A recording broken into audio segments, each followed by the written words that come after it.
Senior صحافی اور تجزیہ نگار جاوید چودھری کے مطابق مجھے تہران میں امام خمینی کا گھر اور پھر ایران کے آخری شاہ کے محلات دیکھنے کا موقع ملا۔ یہ دونوں شہر کی نارتھ سائڈ پر واقع ہیں۔ میں آپ کو پہلے بتا چکا ہوں، نارتھ تہران کا مہنگا ترین علاقہ ہے۔ زیادہ تر سفارت خانے، عالمی مشیر اور عرب پتی ایرانیوں کے گھر اسی علاقے میں ہیں۔ اس مہنگے ترین سیکٹر کے علاقے جاماران کی ایک تنگ سی گلی میں امام خمینی کا 3 مرلے کا گھر تھا۔ یہ گلی بھی جاماران اسٹریٹ کہلاتی ہے اور اس میں بامشکل گاڑی داخل ہوتی ہے۔ گاڑی کی دونوں سائڈ پر گارڈ کی چوکیاں ہیں اور درمیان میں وہ کمپاؤنڈ آ جاتا ہے جس میں امام خمینی نے 10 سال گزارے تھے۔ کمپاؤنڈ کے لوہے کی گیٹ کے اندر صاف پانی کی ایک نالی بہتی ہے۔ عمارت کے پشت پر چشمہ ہے اور یہ نالی اسی چشمے کے پانی کو عمارت کے اندر سے گزار کر گلی کی دوسری طرف لے کر جاتی ہے۔ کمپاؤنڈ کے اندر دائیں سائڈ پر اونچی دیوار ہے جبکہ بائیں سائڈ پر امام خمینی کے گھر ہے۔ امام خمینی کے آباء و اجداد کشمیر سے تعلق رکھتے تھے۔ ان کے پردادا سید احمد موسیٰ اپنے نام کے ساتھ ہندی لکھتے تھے۔ وہ 1930 میں لکھنؤ سے نکلے اور 1939 میں ایران کے شہر خمین میں آباد ہو گئے۔ یہ فیملی امام خمینی تک ہندی کہلاتی تھی۔ امام خمینی خود بھی ہندی کا کلمی نام استعمال کرتے تھے۔ امام 1900 میں خمین میں پیدا ہوئے۔ ایران کی 90% آبادی اپنے ناموں کے ساتھ اپنے شہر کا نام لکھتی ہے۔ امام خمینی کے نام کے ساتھ خمینی ان کی شہر خمین کی وجہ سے ہے جبکہ ان کا اصل نام روح اللہ تھا۔ ان کی ابتدائی تعلیم خمین میں ہوئی۔ خاندان مذہبی تھا لہذا یہ مذہبی تعلیم حاصل کرتے ہوئے قم پہنچ گئے اور وہاں سے اعلیٰ ڈگریاں حاصل کی۔ اہل تشیع کے علمی اور روحانی سلسلے کا آخری عہدہ ایت اللہ ہوتا ہے۔ یہ ایت اللہ بروجردی کے انتقال کے بعد ایت اللہ ہو گئے۔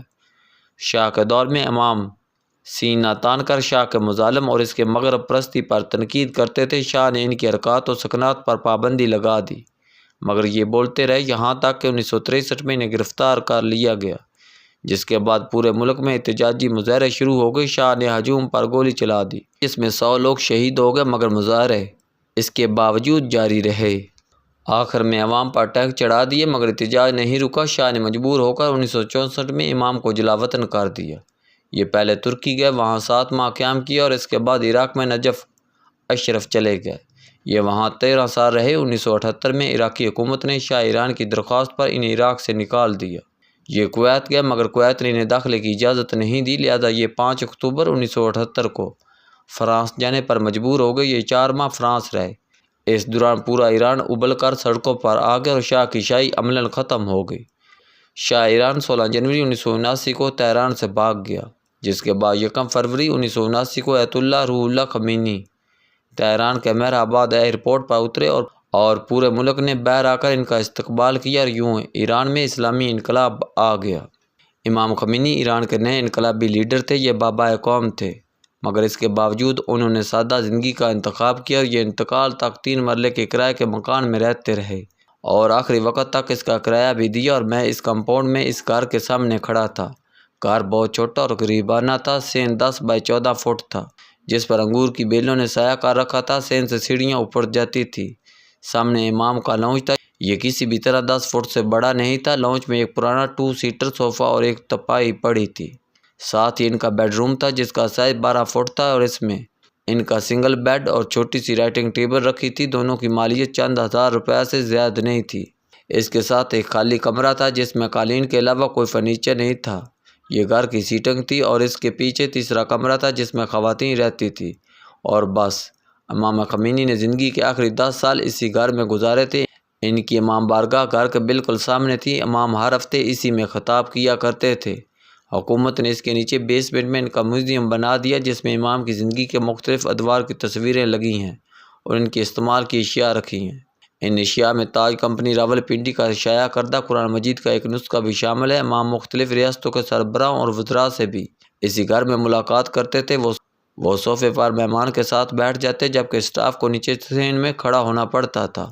ایران میں لوگ گھروں میں صفائی اور کھانا پکانے کے لیے ملازم نہیں رکھتے۔ امام خمینی کے گھر میں بھی سویپر اور خانسامہ نہیں تھا لہذا امام اور ان کی اہلیہ خود صفائی کرتی تھی۔ کھانا بھی ان کی اہلیہ ہی پکاتی تھی اور اس دوران اگر بیگم صاحبہ کی کوئی سہیلی یا مہمان آ جاتا تو امام خود چائے پکا کر سرو کرتے تھے اور یہ معمول آخر تک قائم رہا۔ ان کا علاج بھی اسی کمپاؤنڈ کے ساتھ موجود عام سے اسپتال میں ہوا تھا۔ حکومت نے دیوار توڑ کر ان کے لیے خصوصی دروازہ نکال دیا تھا اور یہ دروازہ آج تک موجود ہے۔ مجھے امام کے میوزیم میں بھی جانے کا اتفاق ہوا۔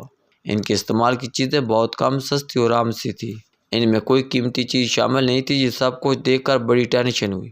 ہم اگر پاکستانی حکمرانوں کا لائف سٹائل دیکھیں اور اس کے بعد اس امام خمینی کی رہائش گاہ اور طرز رہائش دیکھیں جس نے پوری مسلم دنیا کی سوچ بدل کر رکھ دی، جو آج بھی دنیا کے بااثر ترین لوگوں میں شمار ہوتے ہیں، تو ٹینشن بجائے کاش ہمارے حکمران ایک بار امام خمینی کے گھر کا چکر لگا لے، شاید انہیں اسی طرح شرم آ جائے۔ مجھے امام خمینی کے مقبرے پر جانے کا اتفاق بھی ہوا۔ یہ قوم جاتے ہوئے راستے میں آتا ہے۔ یہ بڑی وسیع اور شاندار عمارت ہے اور اس پر اربوں روپے خرچ ہوئے ہیں۔ مجھے امام خمینی کے مقبرے پر بھی جانے کا اتفاق ہوا۔ یہ قوم جاتے ہوئے راستے میں آتا ہے۔ یہ بڑی وسیع اور شاندار عمارت ہے اور اس پر اربوں روپے خرچ ہوئے ہیں۔ اس کی پارکنگ اور لانز بھی وسیع ہیں اور اس کے حال میں بھی 1 لاکھ کے قریب لوگ بیٹھ سکتے ہیں۔ مزار درمیان میں ہے اور اس کی دائیں بائیں فرش کی سطح پر امام کے رشتہ داروں اور اہلیہ کی قبریں ہیں۔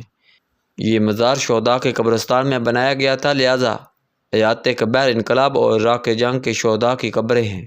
امام خمینی نے 1979 میں فرانس سے واپسی پر اسی قبرستان میں قوم سے پہلا اپنا خطاب کیا تھا اور ان کی خواہش پر یہاں دفن کیا گیا۔ بہرحال اگر امام خمینی کا گھر اور مقبرہ دیکھا جائے تو دونوں میں زمین آسمان کا فرق محسوس ہوتا ہے۔